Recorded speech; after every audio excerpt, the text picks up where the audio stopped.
बिस्मिल्लाहिर्रहमानिर्रहीम। अस्सलाम वालेकुम दोस्तों, मैं हूं शहजाद और आज जिस सेट का हम रिव्यू करने जा रहे हैं वो है इन्फिनिक्स नोट 7। तो चलें हम करते हैं अपने इन्फिनिक्स नोट 7 का रिव्यू। देखते हैं अब हम अपने इन्फिनिक्स नोट 7 को। तो सबसे पहले तो आपको मिल जाता है इसके अंदर 6.95 इंचज़ का डिस्प्ले और इसके राइट साइड पे आपको मिल जाता है एक पावर बटन जिसके ऊपर आपको मिल जाते हैं फिंगरप्रिंट स्कैनर। उसके ऊपर आपको मिलती हैं वॉल्यूम रॉकर कीज़ जिससे आप वॉल्यूम इंक्रीज डिक्रीज़ कर सकते हैं। अगर आप सेट के ऊपर वाली साइड पे देखें तो इधर इंफ्रारेड पोर्ट वगैरह आपको जो है वो मिसिंग मिलती है। इसके लेफ़्ट साइड पे आप देखें तो आपको सिम ट्रे मिल जाती है जिसके अंदर 2 डेडिकेटेड सिम्स और एक डेडिकेटेड मेमोरी कार्ड की स्लॉट है। इसके बाद इसके नीचे अगर जाएं आप तो सबसे पहले आपको 3.5 मिलीमीटर का ऑडियो जैक मिलता है। उसके बाद एंड्रॉयड केबल की एक पोर्ट मिलती है और उसके बाद जो आपको स्टीरियो स्पीकर्स के वेंट्स मिल जाते हैं। तो ये था इसका लुक्स और इसकी जो बैक है उसके ऊपर आपको 48 मेगापिक्सल का क्वाड कैम मिल जाता है और उसके नीचे आपको एलईडी फ्लैश लाइट मिलती है। और इसके फ्रंट पे आपको टोटली एक कम्प्लीटली जो है इसका डिस्प्ले मिल जाता है जिसके अंदर डॉट किस्म का आपका फ्रंट 16 मेगापिक्सल का सेल्फी कैम है। तो इसके साथ जो आपको स्क्रीन प्रोटेक्टर मिलता है वो बहुत एक ज़्यादा ही एब्सर्ड किस्म की क्वालिटी का आता है, वो कोई इतना हाई लेवल नहीं है। तो इसकी वजह से आपको जो है इसका दूसरा प्रोटेक्टर लगाना पड़ता है जो कि मैंने लगाया हुआ है इस वक्त। उसके बाद अगर आप देखें इसकी रैम और रोम की बात करें तो इसके अंदर 2 वेरिएंट आते हैं, एक 6 GB रैम और एक 128 GB रोम के साथ और दूसरा आता है 4 GB रैम और 128 GB रोम के साथ। जो हमारे पास इस वक्त है that is 4 GB RAM and 128 GB रोम। और इसके ऑपरेटिंग सिस्टम की बात करें तो इसमें इन्फिनिक्स XOS 6.0 इंस्टॉल है जो कि बेस करता है एंड्रॉयड 10 पे। और अगर उसकी स्मूथनेस की बात करें तो काफ़ी स्मूथ है। इसके मेन स्क्रीन पे आपको एक स्मार्ट पैनल मिल जाता है जिसके अंदर आप अपने शॉर्टकट्स वगैरह इंस्टॉल कर सकते हैं। जितने भी आपने प्रोग्राम्स वगैरह या ऐप्स वगैरह अगर आप उसे शॉर्टकट में रखना चाहते हैं तो आप इसको इस स्मार्ट पैनल में इंस्टॉल कर सकते हैं। इसके बाद हम सबसे पहले बात करेंगे इसकी गेमिंग की। तो गेमिंग में इस पर कोई भी high and gaming high definition game हम चला के देख लेते हैं।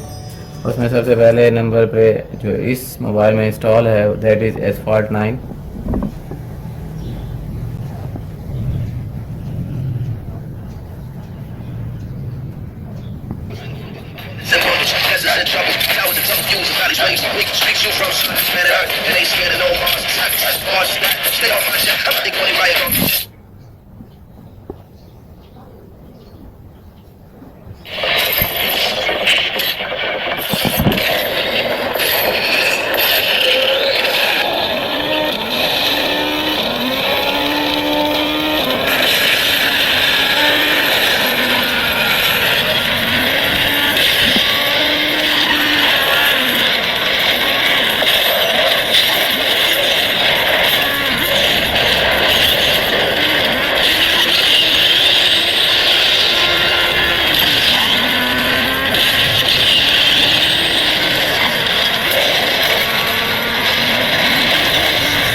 बिस्मिल्लाहिर्रहमानिर्रहीम। तो बात करें अगर इसकी बैटरी की, तो बैटरी में आप इसको कोई बहुत ज़बरदस्त किस्म का फ़ीचर मिलता है कि जैसे ही आप बैटरी लगाते हैं और स्विच ऑन करते हैं तो ये सिंपली आपको दिखाता है कि the device is being charge और as soon as it will be charge the power would be cut down. तो इसका मतलब ये है कि जैसे ही आपकी चार्जिंग कंप्लीट हो जाएगी उसके बाद आपकी पावर ऑटोमेटिकली जो है वो कट डाउन हो जाती है। और अगर आप इसका ये देखें कि जैसे ही आप बैटरी लगाते हैं तो ये फास्ट चार्जिंग का एक बहुत प्यारा सा इंडिकेशन भी देता है। और इसके बाद अगर आप इसकी बैटरी के परसेंटेज पे देखें तो डबल चार्जिंग का मतलब ये है कि ये फास्ट चार्जिंग हो रही है। और एक और इसका बहुत ही खूबसूरत फीचर ये है कि जैसे ही आप इसको ऑन करते हैं कि पासवर्ड लगाने से पहले तो इसके जो कैमरे पे यहाँ पे एक बहुत खूबसूरत सी एनिमेशन आ रही होती है। जब आप इसको खींचते हैं तो इसका कैमरा ऑटोमेटिकली ऑन हो जाता है। बेसिकली सेल्फी कैम ऑन होता है तो आप उसको चेंज करके दूसरा कैम भी ऑन कर सकते हैं, दैट डजंट मैटर।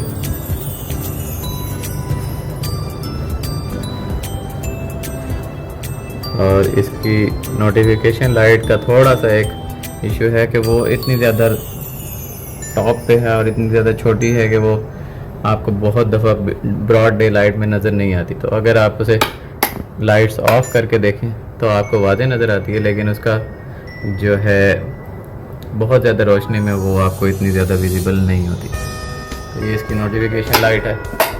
उसके बाद आप इसको थोड़ी देर चार्जिंग पर रख देते हैं हम और देखते हैं कि कितनी देर में। अभी हमारे पास ये 49% है। तो इसका जो डिज़ाइन है वो नोकिया 7.2 से इंस्पायर्ड है, जिसके अंदर आपको राउंड शेप में क्वाड कैम मिलता है। और इसका जो साइड बटन है फिंगरप्रिंट का और टॉप डॉट का वो एक्सपीरिया से इंस्पायर्ड है। तो उसमें आपको ज़्यादातर एक्सपीरिया के मोबाइल में ही सोनी में आपको मिलता है कि उसका जो फिंगरप्रिंट स्कैनर है वो साइड पे मिलता है। लेकिन इसकी जो एक कॉन है उसकी वजह से वो ये होता है कि जब कभी आप विदाउट उसको सिर्फ एक दफ़ा ऑन करके देखना ही चाहते हैं तो आपको ऑटोमेटिकली जो है वो फिंगरप्रिंट आप प्रेस कर देते हैं और वो आपके मेन्यू में चला जाता है डायरेक्टली। इसके बाद जो इसका एक और थोड़ा सा एक ड्रॉबैक है इस सेट का, वो ये है कि ब्लॉटवेयर से इतना ज़्यादा पॉपुलेट होता है कि उसकी रीस्टार्टिंग स्पीड भी ऑब्वियसली रीस्टार्टिंग का ड्यूरेशन भी ज़्यादा हो जाता है। और दूसरा ये होता है कि ब्लॉटवेयर से आपको फिर जो आपकी रिक्वायर्ड ब्राउज़र में सेटिंग है या किसी जगह पे भी सेटिंग है वो नहीं होती, बल्कि आपको उसका इन्फिनिक्स का जो एक सेटिंग होती हैं वो मिलती हैं। इन्फिनिक्स से रिलेटेड ही न्यूज़ मिलती हैं, इन्फिनिक्स से सारी रिलेटेड वो मिलती हैं। इसके बाद जो इसका एक बहुत बड़ा ड्रॉबैक है वो है इसके अलावा जो इसका एक और बहुत बड़ा ड्रॉबैक है वो ये है कि इसके अंदर टाइप सी केबल नहीं दी हुई। बेसिकली टाइप सी का जो जैक होता है वो ज़्यादा फर्म होता है as compare to Android cable. तो ये था आज तक का हमारा रिव्यू। कमेंट सेक्शन में अपने कमेंट से और लाइक से ज़रूर नवाजिएगा। तो ये था हमारा इन्फिनिक्स नोट 7 का रिव्यू। वीडियो अगर आपको पसंद आई हो तो लाइक कर दीजिएगा, चैनल को सब्सक्राइब कर दीजिएगा। नेक्स्ट वीडियो में हाजिर होंगे इंशाल्लाह एक और सेट के रिव्यू के साथ। तब तक के लिए इजाज़त दीजिए। अल्लाह हाफिज़।